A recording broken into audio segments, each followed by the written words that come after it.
Hello friends, good morning. Welcome সবাইকে আমার চ্যানেলের পক্ষ থেকে। তো তোমরা সবাই কেমন আছো? আশা করছি খুব ভালো আছো।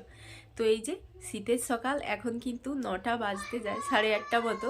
তো স্নান টান কমপ্লিট করে তো এখন এই যে চাদর মুড়ি দিয়ে কিন্তু বিছানাতে বসে আছি ব্ল্যাঙ্কেটের মধ্যে। তো ঠান্ডা জলে তো পুরো একদম মনের জোর রেখে স্নান করেছি। তো তারপরে না এতটাই ঠান্ডা লাগছে যে আর উঠে বসতেও পারছি না। কোনো রকমে বসে বসে একটু ফোন দেখছি। তো একটু কাজও ছিল ফোনে, তো সেই কারণে একটু বসে আছি। তো চলো, আর বসলে হবে না, তো এবার তো উঠতেই হবে। তো চলো এখান থেকে ব্লগটা শুরু করছি, তো দেখতে থাকো। বসে থাকলে তো হবে না, তো সংসারের তো কাজকর্ম করতেই হবে। আর এই যে শীতকালের বিছানাটা দেখা বড় দায়। বিছানাতে যত রকমের জিনিস, তো সত্যি শীতকালে কিন্তু বিছানাটা একদম দেখতে ভালো লাগে না। তো যাই হোক, বিছানাটা এই যে একটু ঠিকঠাক করে নিচ্ছি, আর এই জানালাটা খুলে দিয়েছি।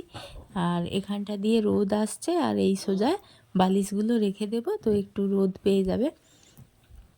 আর ব্ল্যাঙ্কেট এগুলো তো রোদ্রে দিই, ছাদে রোদ্রে দিই, একটু গরম গরম হয়ে যায়, তো বেশ ভালো লাগে। তো যাই হোক, আমার বিছানাটা একটু গুছিয়ে নিলাম। আর যেহেতু ঠান্ডার জন্যে তো দরজা জানালা পুরো একদম অনেকটা বেলা পর্যন্ত খুলতেই পারি না, এত যেন ঠান্ডা বাতাস আসে, তাই খুলি না, লাগানোই থাকে। তো এখন এই যে একটু দেখছি রোদ বেরিয়েছে সুন্দর করে, তাই এই যে খুলে দিয়েছি। আর বিছানাতে একটু রোদ্রু লেগে যাচ্ছে, বেশ ভালো লাগছে দেখতে এইবার। আর এই যে চলো ব্ল্যাঙ্কেটগুলো রোদে দিয়ে দিই। আর কিন্তু জামা কাপড় কাচাকাচি যেগুলো করেছিলাম সব কিন্তু মেলে টেলে, কাজ একদম গুছিয়ে, তারপর যেটুকু কাজ থাকে তো সেগুলো গুছিয়ে তারপর আমি কিন্তু কি বলবো, বসেছিলাম বিছানার মধ্যে, এতটাই ঠান্ডা পাচ্ছিল সেই কারণে।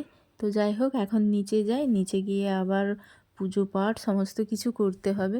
কি বলবো, এক প্রকার কাঁপতে কাঁপতে পুজোর কাজকর্মগুলো করতে শুরু করেছি। যেহেতু তো লেট হয়ে যায়, সব কিছুতে লেট হয়ে গেলে কি হয়, রান্না করতেও লেট, তো খেতেও লেট, সব কিছুতে লেট হয়ে যায়।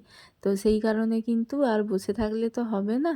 তো চলো এই যে এখন হচ্ছে তুলসী পাতা তুলছি। আর ফুল তো এখন গাছে সেরকম একটা নেই, সেই কারণে কেনা ফুল দিয়েই পুজো করব। তো তার মধ্যে এই যে দুই বোন এসে গেছে। তো টুকাই তো এখন প্রতিনিয়ত স্কুলে যাচ্ছে।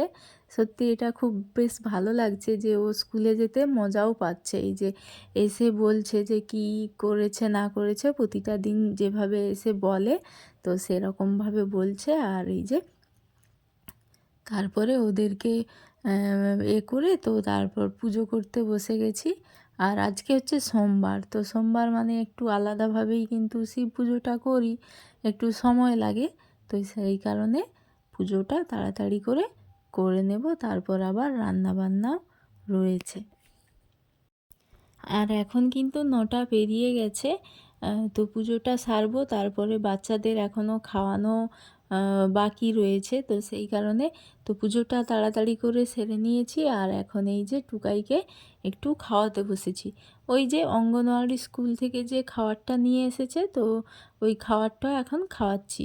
তো ভাত ডিম এইগুলোই। তো বাবা এই যে টুকাইয়ের যে স্কুল যাওয়া, এটা না খুব বাবা খুব খুশি পেয়েছে, তাই টুকাইকে এই যে একটু আদর করে দিল যে স্কুল যাচ্ছে প্রতিদিন, বেশ ভালো। আর এই দিকে খাওয়ানোর পর থেকেই কিন্তু একদম আমার কোল ছাড়ছেই না, কোলে করে নিয়েই কিন্তু সব কাজগুলো সারতে হচ্ছে। তো অনেকটা বেজে গেছে, সেই কারণে রান্নাটাও তো সারতে হবে। তো এই যে চালটা বের করে ভিজিয়ে রাখলাম, তো ভুলিয়ে ভালিয়ে কোনো রকমে টুকাইকে একটু সামনে দিয়ে এলাম। তারপরে এই যে রান্নাটা বসিয়ে দিচ্ছি তাড়াতাড়ি করে। কি রান্না করব সেটা কিন্তু আগের থেকে ভেবেই রেখেছি, তাই এই যে ঝট করে এসেই উনুনটা জ্বালতে পারলাম। ভাত বসিয়ে দিয়েছি, তারপর হচ্ছে মুসুরের ডাল বানাবো, তো সেই কারণে ডালটা বসিয়ে দিয়েছি। আর এই যে অন্ধকারে একদম ধোঁয়ার কারণে খুব একটা বাজে পরিস্থিতি হয়ে গেছিলো। তো তারপরে যাই হোক, সেখান থেকে বেরিয়ে আমার কিন্তু রান্নাগুলোও ঝটঝট হয়ে যাচ্ছে। ডাল, তারপরে সবজি, আর এই যে হয়ে গেল। আর এখন এই যে যাচ্ছি কি না ধনেপাতা লাগবে, তো বাড়িতে এই যে ধনেপাতা তুলতে এসেছি। আর এখানে বেশ ধনেপাতাগুলো খারাপ হয়নি, তো ভালো হয়েছে। বাড়িতে যদি এরকম বেশ মানে টুকিটাকি যেমন কাঁচা লঙ্কা এগুলো না খুব প্রয়োজনীয়, মানে থাকলে বাড়ির হাতের কাছে যদি থাকে তো সেগুলো না খুব ভালো হয়। তো যাই হোক, তারপরে ধনেপাতা তুলে এনে এই যে পুঁই বীজ যেটা ওটা রান্না করেছি, আর এই যে মাছ রান্না করেছি। তো রান্নাবান্না কমপ্লিট। এখন এই যে একদম কিন্তু অনেকটা সময় পেরিয়ে গেছে, খাওয়া দাওয়া, বাচ্চাদের স্নান, আসলে অনেকটাই দেরি হয়ে গেছিলো। একটু চুপ করো। তো এই যে একেবারে সন্ধেবেলায়, তো এখন এই মাত্র সন্ধে দেওয়া কমপ্লিট হয়ে গেছে। আর এই যে টুকাইকে এখন ওর দিদি ভাই পড়াচ্ছে। তো চলো এখন রান্নাঘরে যাই। তো এটা কিসের ছবি বলো? দেখতে থাকো ভিডিওটা। আবার রান্নাবান্না, আর আজকে রাত্রেবেলায় স্পেশাল কিছু রান্না আছে, তো চলো দেখতে থাকো। আজকে এই যে দুপুর থেকেই কিনা ঠিক হয়েছে যে চিকেন রান্না করতে হবে। তো সেই কারণে তো সন্ধেবেলা এই যে রুটিগুলো তাড়াতাড়ি করে ভেজে নিচ্ছি, আর চিকেনটা কিন্তু এখনও আসেইনি বাজার থেকে। তো আগের কাজগুলো আমি এগিয়ে রাখবো, তারপরে চিকেনটা আসলে রান্না একদম তাড়াতাড়ি করে হয়ে যাবে। তো এই যে এখন হচ্ছে সন্ধেবেলায়, তো সবাই একটু কফি খেতে চেয়েছে। তো সবাইকে এই যে টুকটুক করে একটু কফি বানিয়ে দিচ্ছি। তো চিনি দিয়ে দুধ গরম করে নিয়েছি, আর এই যে কাপের মধ্যে কফি দিয়ে দিয়েছি।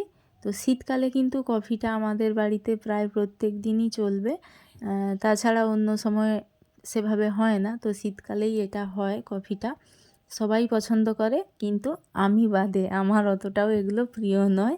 তো সকালে এক টাইম চা খাই, তো সন্ধ্যাতে তো ইচ্ছে হলে চা খাই।